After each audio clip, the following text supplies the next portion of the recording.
First off, let's talk about this. Let's talk about this, right? So we got Street Fighter V Champion Edition, right? Honestly, I believe this is probably going to be the last year for Street Fighter V. They did announce Street Fighter 6, or they showed Street Fighter 6. Street Fighter V Champion Edition is coming back. I honestly think it's dope because the game is probably at its best right now, and honestly, I think it deserves it. I feel like the flux of like competition in it, like us not knowing who's the best, we kind of deserve it. Is anybody out there entering Street Fighter V? In all honesty, we'll talk about this once we get to the end, how many games I could realistically enter, but we'll talk about that later. So Street Fighter V Champion Edition, game number 1 at EVO. Y'all saw this last night. I'm reiterating, telling you again, that's the only reason I'm repeating myself. Alright, so then we have one of my personal favorites. Guilty Gear Strive. Obviously, I felt like it had to be at EVO as like one of the games that I personally love. I know y'all don't see me play it on stream, but I do play it a lot. I'm happy that it actually gets this EVO spot. I'm really interested to see what's gonna happen competition-wise, because there's been a lot of tournaments, the ICFCs, the weeklies, the can openers. So there's a lot of competition being cultivated for Guilty Gear.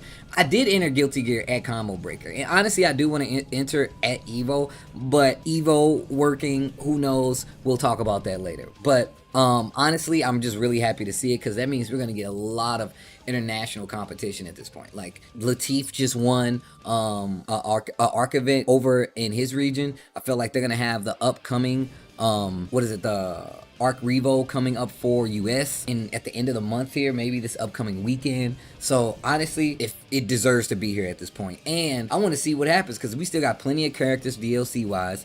I feel like Guilty Gear is going to have a nice long lifeline at EVO if it continues with this kind of momentum. I'm probably going to try to enter that myself. You said when's EVO? August 5th through the 7th. Why isn't water in this announcement lineup? I don't know, but I feel like the blue tint is all because of water, if you think about it. Shout out to the Hydro homies out there. Drink that fucking water. They're giving you bottles for a reason. I don't want to see anybody dehydrated. Man, I'm thirsty. Not drinking in between matches because they literally gave you a water bottle for it. August Kiss, you can make that. Let's go. You said you saw Tom and Tony sitting in the background. Did I get some juicy Project L details? Nah, they're still a little, they still look at me funny from once I told that joke at the last offline EVO about having fake Project L footage. I'm just kidding. It was a good time. I wanted to crack more jokes, but we gotta wait for more Project L footage, you know? A lot of people are kind of like, what the hell, Mortal Kombat 11 Ultimate? But let me tell you something. Mortal Kombat has like a crazy group of talent. And apparently, like South America, they got these twins down there doing work, especially if you watch CEO. But Mortal Kombat 11 does have that reach now. And on top of that, the game has been alive long enough to kind of warrant some of the best competition in the game that you're ever gonna see. Players like Sonic Fox coming out, Hayate coming out. Like, there's a lot of MK players, a really good Honeybee. Man, like, there's so many good players that I really want to see come back for Mortal Kombat 11, because the game is probably at its pinnacle right now. And I know a lot of people coming into the community probably don't see it and like, yo, why is Mortal Kombat there? As somebody who watched Mortal Kombat, even though I'm not that good at it, and my boy Rewind, come on, dog. For me, I feel like Mortal Kombat 11, like being a constant at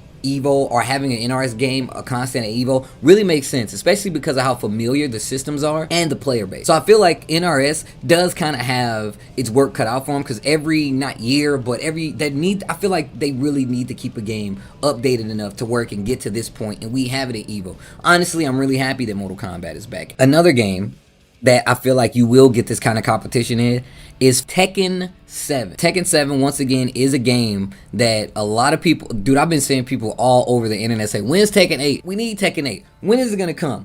There's a leak of Tekken 8. I don't think that shit's real personally, but I don't know. But Tekken 7, another one near and dear to my heart, is returning. I'm gonna tell y'all right now, I don't know if y'all know, but the last EVO for Tekken was the largest apparent Tekken tournament ever. Arslan Ash won. Nee was there as well. There was a few players that was not able to make it, but I can tell you right now, EVO, not only on the side of the United States, but EVO Japan and every other Tekken event in between. We're going to watch a match here today to kind of show you, but Tekken is another game that's at that point around Street Fighter, around Mortal Kombat 11, that a lot of the players that are playing right now are actually ridiculous. Like, they're at probably like the peak of where they are. Y'all saw in the exhibition mentioned how well Nee was playing, and Tekken 7 is one of those games, largely based in legacy skill. Definitely had a large push for this latest game, and we've been playing it for hellas at this point, and the game still delivers, personally, if you ask me, especially in a live setting. If you need any example,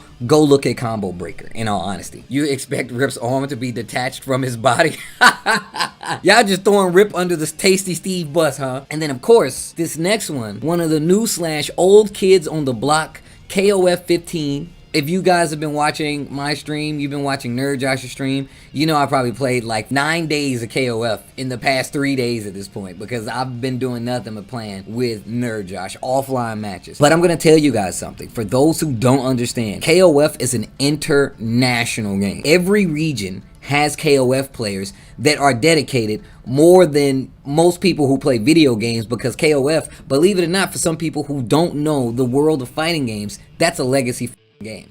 KOF, Street Fighter, I feel like Tekken, Guilty Gear, not this Guilty Gear, but just Guilty Gear in overall, Melty Blood as well. There's a lot of older games on here. KOF is one of those games I've been playing even before I knew competitive fighting games existed. And there are regions of the world that have so many ridiculous players. Zhao Hai being one of those players. Reynold from the US being one of those players. Just all over the world. And honestly, like, I'm so happy that this game is here, because this game, for me, even though it is like an intro game, I feel like for KOF 15, and it definitely has an easier base for people to get involved. Thing is that this game is largely still a super legacy-based game.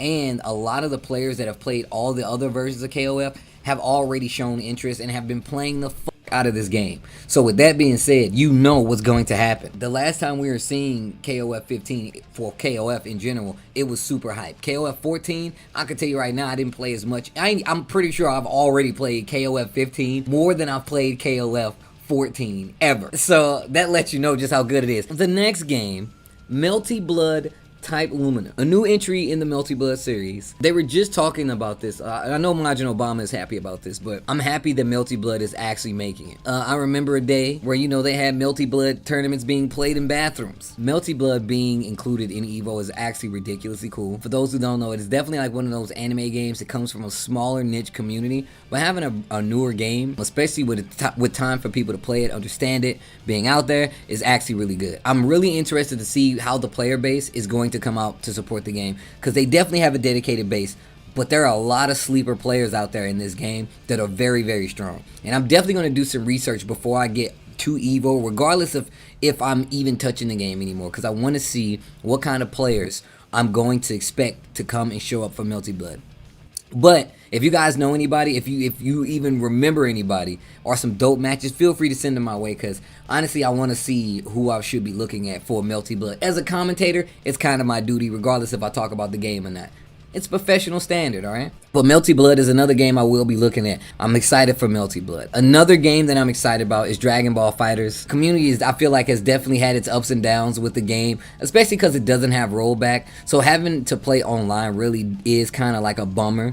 I really just wish they would put rollback in Dragon Ball FighterZ. I actually want them to put rollback in Dragon Ball FighterZ so the players can shut the fuck up. Like, I love Dragon Ball. I like Dragon Ball FighterZ as a fighting game. I really do. I just wish the player base would shut the fuck up about not having rollback so I can hear the positive side of them being excited about it. Like, I want Dragon Ball FighterZ to have rollback because I want the players to be happy. And on top of that, I love watching Dragon Ball. I love watching people get oppressed. Like, as my boy, my bro, my family, Yipes would say, the oppression session. I love that shit. And you get that a lot in Dragon Ball. And Dragon Ball is kind of taking that KOF route where every region, I ain't gonna say every region, but a lot of regions have like these very strong players that they're looking at to kind of represent them in Dragon Ball. And they're still dropping characters. We just got Lab Coat 21, who looks ridiculously cool, by the way. And y'all saw like the exhibition where people are already kind of gravitating to this character. Honestly, I just want to see what the meta turns into for Dragon Ball FighterZ, because it's a unique game enough to where the meta kind of evolves ever so often. I feel like it's not limited, but it's not as vast as some of this other stuff. But like, they do a lot with these characters when it comes to the meta, and a lot of the times it's on the community to see like how they evolve the meta. And it being offline is something ridiculous, because I remember commentating with Sajam talking about what happened at the last offline DBFZ tournament at EVO, and it was ridiculous. Goichi, Sonic Fox, and everybody in between. You know what I'm saying? All those players out there. There's so many regions that I feel like should show up for Dragon Ball FighterZ at EVO, because I love the fact that it's not like an official like tournament thing, right? Like everybody goes for when they have the tours and they go to these events and they represent their game. That shit is tight. You should do that, especially if you play the fucking game and you say that you like Dragon Ball FighterZ. And I just think it's about due, you know? A surprise game for a lot of people, Granblue Fantasy Versus. Now, I was playing this game for a while, like after, even with the ass not rollback. But I was playing with homies that were still in California on my coast, and it really wasn't that bad. And even though I stopped playing it, they continued to come out with ridiculously cool ass characters, as what Granblue Fantasy is known for, right? Like, it's known for how ridiculously cool their characters is. The game kind of got shafted because it came out right at the height of, you know, the whole pandemic COVID situation. So the fact that it's getting another run, an offline run, when the game is actually really, really cool, has a brand new system that you don't see in a lot of fighting games, with a lot of cool characters, and I think the community deserves it as well. The game's legitimately going to get a shot, and I can tell you that I want to see what this community is going to bring out. Like, we all know, because of like the announcement, that the game with the highest entrance will get that Sunday spot for that last final spot. So Granblue Fantasy Versus, like, let's just say this is the only time we see it at EVO, right? Like, offline. I really hope the community shows up for this game, and I want to see like what the meta has evolved to now. Like, I know there's a few people out there still touching it right now, still playing the game, but I'm definitely gonna have to get caught up on the meta, much like Melty Blood. I'm gonna have to get caught up on the meta of a bunch of these characters, especially some of these newer characters. Yeah, Skullgirls does have rollback, and it's like the best, bro. Speaking of Skullgirls second encore, bro, Skullgirls is actually it's not surprising at all, but it's fucking cool. I felt like the community that is kind of cultivated around Skullgirls is so dope. Not only the player base, but just the involvement from the company just to keep the game going. My boy Rip was actually doing commentary on Skullgirls as well, so I was keeping track of it a little bit. Not to 100% caught up on the meta, but I'm still very much a fan of the game and the characters. So I want to see the hype like live manifest with EVO and what the Skullgirls community is going to bring out. And on top of that, I really hope the Kill Sage comes out, because the Kill Sage was talking about how they weren't going to support any other game right now but Skullgirls. And this was a while ago, so don't 100% quote me on that, but I remember hearing that Skullgirls will be the game they help, you know what I'm saying, promote the most. I'm gonna tell y'all right now, when it comes to like how hard a game is in competitional meta, Skullgirls has definitely like evolved to this point where it definitely is going to be something to behold on any finals day. I promise you it's gonna be crazy. I honestly feel like this is a dope ass lineup. You got a bunch of games that didn't get their proper time to shine. You have games that are still being played right now, and I really feel like they have these new games coming in and a bunch of transition games, right? Street Fighter 6 is on the horizon. Guilty Gear Strive is a brand new game. Personally, I feel like Ultimate Mortal Kombat 11, a lot of people are thinking that there's a new one coming out. Tekken 7, people are waiting for a new Tekken. Personally, I want Tekken Cross Street Fighter. KOF 15, brand new entry. So you know it's gonna be hype. Melty Blood, just the same. I want to see the community come out. Dragon Ball FighterZ is a game that's kind of like right at that, I guess, like, let's just, in the span of 4 years, like junior, or freshman, sophomore, junior, senior. I feel like Street Fighter is in its senior year. Guilty Gear is in its freshman year. Mortal Kombat is definitely about to graduate. Tekken 7 definitely should be graduating. KOF 15, freshman year. Melty Blood, freshman year. I'm gonna say junior, senior year, because we don't know what's gonna happen with Melty Blood after this. I honestly feel like we might not see it again after this. Not saying that's what I want to happen, but who knows. Dragon Ball, I'll give you sophomore. Granblue Fantasy, still sophomore. And I would say Skullgirls is on some junior year because these games have enough experience, enough community around them, and I've seen enough tournament footage to see like what could potentially happen next if there's another game, but also because the competition is at a certain level to be expected coming from like a tournament like EVO, which to me is essentially like the Super Bowl of tournaments. But yeah, man, this is going to be the EVO lineup. Street Fighter 5 Champion Edition, Guilty Gear Strive, Mortal Kombat 11 Ultimate, Tekken 7, King of Fighters 15, Melty Blood Type Lumina, Dragon Ball FighterZ, Granblue Fantasy Versus, and Skullgirls Second Encore. And EVO registration is live now. So if you guys plan on going, plan on playing any games, you can sign up now.